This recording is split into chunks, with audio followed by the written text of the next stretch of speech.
Kamere est un félin. C'est un fin politique. Il ne fait pas les choses au hasard. J'ai lu et je suivi le journaliste et écrivain Bélard Mbouyi. Je lui donne raison d'ailleurs sur sa prise de position.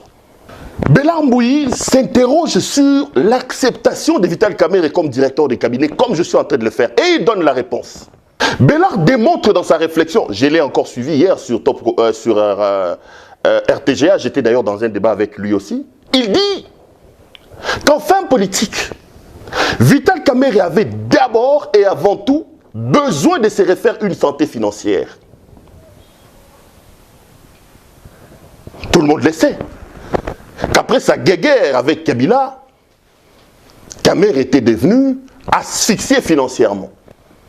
Alors Bélard Mbouyi dit dans sa réflexion que Vital avait besoin de se refaire d'abord une santé financière. Et en fin politique, Vital a réfléchi. Où pouvait-il facilement trouver l'argent? Dans une sorte de guéguerre où on ne sait pas, il faut l'intérim, tout ça. Le poste de directeur de cabinet était un poste juteux à ce moment-là. Politiquement, c'est un poste qui ne représente rien. Vital ne peut pas accepter d'être directeur de cabinet de Félix Antoine Tshisekedi. Le poids de l'UNC, le poids de Vital Kamere.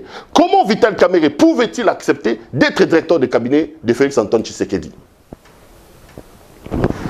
Bélard Mbouyi répond à la question. C'était une question d'argent. C'était une question d'argent. Toujours le même Bélard Mbouyi, hier à la RTGA, il disait qu'il reste d'ailleurs convaincu que c'est lui qui a mis le président de la République l'idée des 100 jours. Mais allons un peu dans les 100 jours pour étayer ce que j'ai dit. L'ODEP démontre les dysfonctionnements terribles en termes de cette opération des 100 jours. Des marchés confiés de gré à gré. Je ne parlerai pas de l'affaire 15 millions de dollars américains qui a fait couler beaucoup d'encre et de salive. Mais Vital, directeur des cabinets, des normes du changement, des normes de la rupture, des normes de la lutte contre la corruption.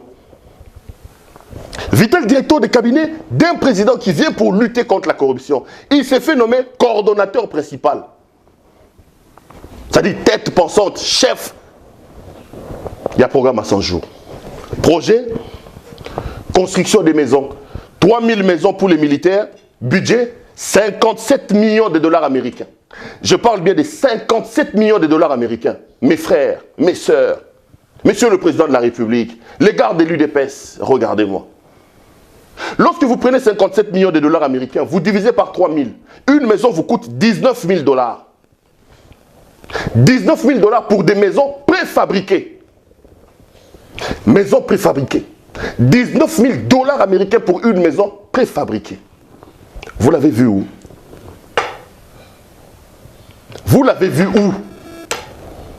Si les 100 jours nous font construire des maisons préfabriquées à 19 000 dollars par maison. Mais attendez, quelle est la différence? Avec les 200 millions que Kabila est allé prendre avec Matata Mponyo Bukangalonzo. Quelle est la différence? Avec des millions de dollars que nous avons jetés dans le passerelle. Quelle est la différence avec les scandales et la gabégie à la Gécamine? Mais pourquoi les gens de l'UDPS ne doivent-ils pas se plaindre? Ils doivent se plaindre, on doit voir clair. Prenez le projet Mokengeli, réhabilitation de l'école Mokengeli. Sauf si je me trompe, le budget c'est 1 800 000 dollars américains. Même le régime de Kabila de triste mémoire n'a pas fait ça. 1 800 000 pour réhabiliter Mokengeli. 1 800 000 dollars peut nous construire minimum de 10 écoles. Donc on pouvait avoir 10 écoles avec 1 800 000. Pourquoi je dis ça? Quand vous regardez les prévisions de Matata Ponyo, en qui je ne crois pas, dans son projet qui n'a jamais justifié de 1000 écoles, le budget prévu par école c'était 100 000 dollars. Mais comment Vital peut-il justifier que 1 800 000 dollars américains rentrent seulement dans les projets de la réhabilitation de l'école Mokengeli? Aimons ce pays, les amis. Nous devons aimer le pays. Nous devons aider notre président de la République. Nous devons aider Félix Antoine Tshisekedi à réussir son mandat. C'est là que j'ai dit que Vital mérite ce qui lui arrive avec l'UDPS.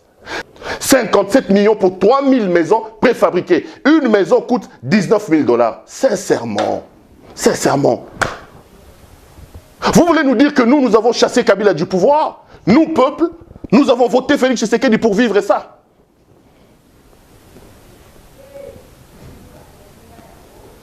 Vous voulez nous amener à regretter Kabila? Vous voulez nous amener à dire il vaut mieux un diable que tu connais par rapport à un saint que tu ne connais pas? Pourquoi voulez-vous qu'on donne raison à Kabila?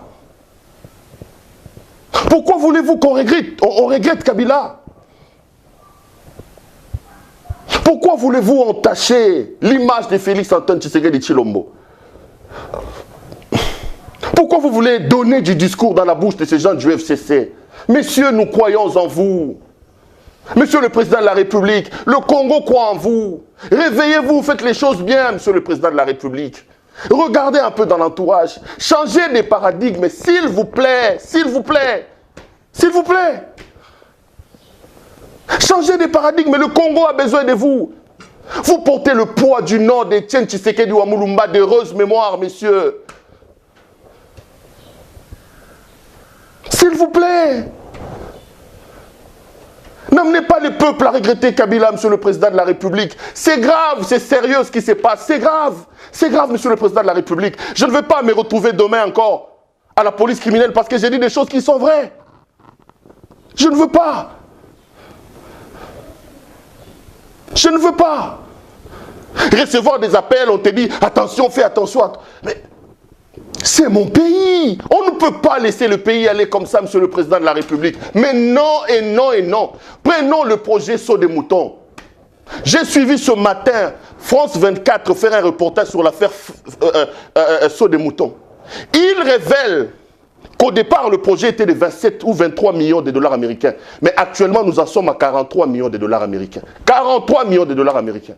C'est pas moi, c'est France 24. C'est pas moi.